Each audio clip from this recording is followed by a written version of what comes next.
Good morning. Today's philosophy is brought to you by Thomas Hobbes. He was an 17th century Enlightenment philosopher, an Englishman, and during the Civil War, English Civil War, he wrote Leviathan, one of his best works. It was a commentary on the social and political structures. And he wrote, "Curiosity is the lust of the mind." Good morning and welcome to Rochester Cathedral. This is the second oldest cathedral in the United Kingdom, second only to Canterbury, and this was originally established by Justus. He was a missionary who travelled with St. Augustine at the request of Pope Gregory in 597 AD to Britannia to introduce Christianity or to reinforce Christianity. The first half of the building is Norman, you can tell by these arches, and the second half down the back there is Gothic. It was actually called St. Andrews up until 1542, probably with the dissolution of the monasteries under King Henry VIII, and it had changed its name, became Rochester Castle.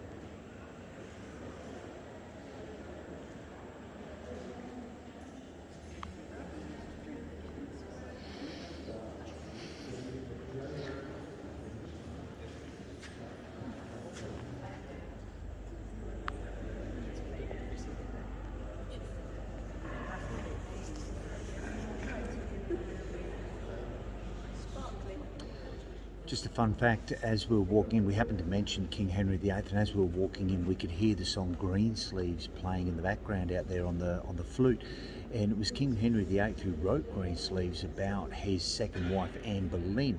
It was a subtle way of him inferring that she was cheap, because prostitutes in that time period wore green sleeves so that when they engaged with their clients on grassy areas in the outdoors, it wasn't evident what they were up to. So Henry VIII, he wrote Greensleeves about Anne Boleyn to belittle her.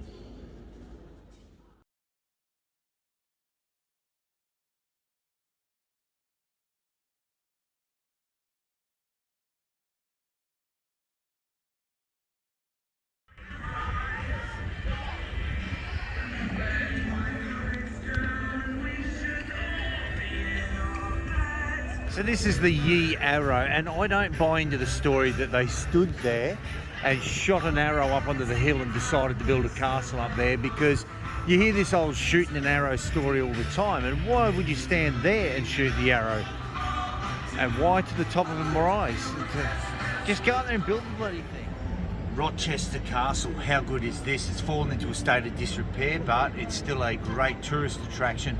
It was built after the Norman conquest, and then when William the Conqueror died in 1088, there was a rebellion, the Rebellion of 1088, and it was handed to his half-brother, Bishop Odo, who supported William the Conqueror's son Robert Curthose, so called because of his pants, in his dispute against his own brother William Rufus. Remember Rufus? We went to his grave when he was killed in the New Forest, well, the place in which he was killed in the New Forest in 1100. So skip forward half a century, and King Henry I gave the castle to the Archbishop of Canterbury. By the time of the First Baronial War in 1215 to 1217, he was in the property of Archbishop Stephen Langdon. We saw his tomb at the Canterbury Cathedral the other day, and the barons took control of the castle and refused to surrender it back to the Archbishop or to King John, the same King John who signed the Magna Carta.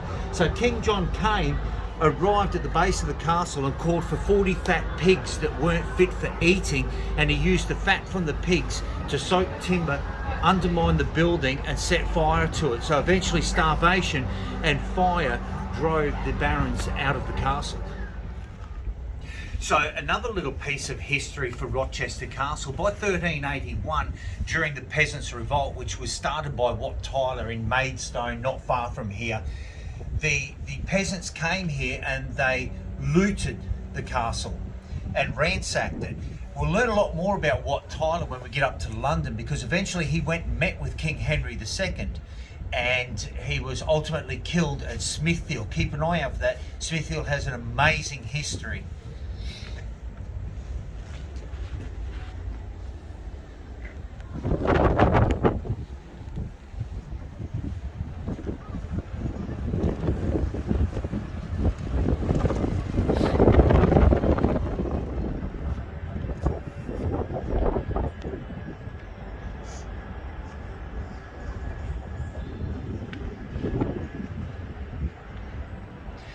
Down on the main street here is a hotel called the Victoria Bull, and that's where Dickens used to frequent, and many of his characters are based on the individuals he would observe while sitting in the hotel drinking.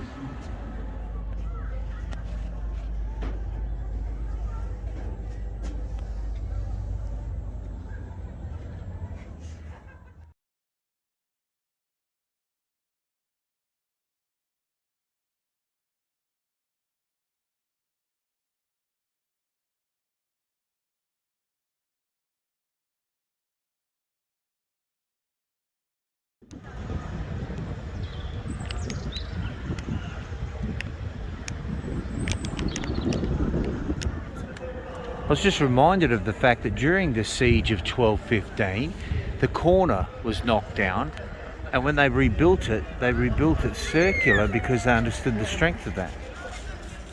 So only that one is circular. The other tails are square.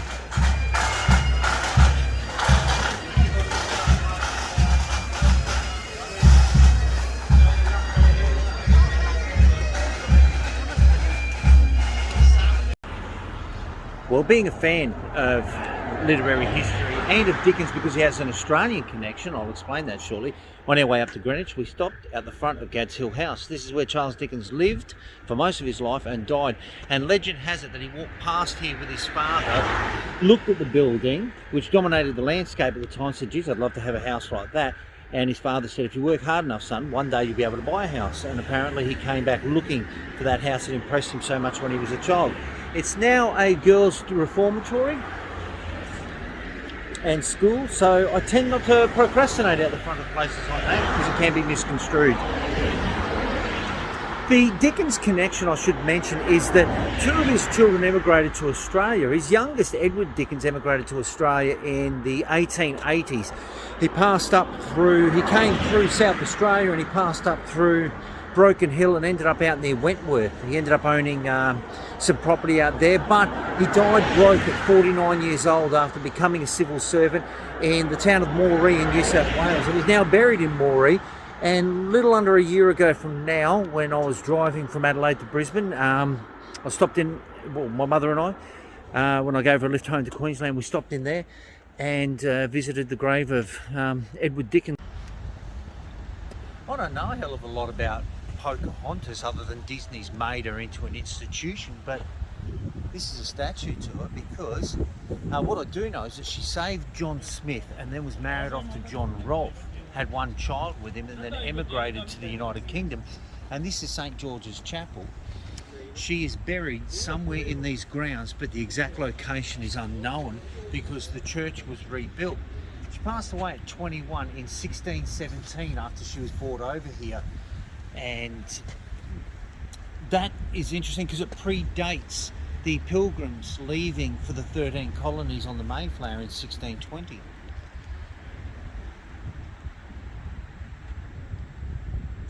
That's all I know about her. Little Pocahontas.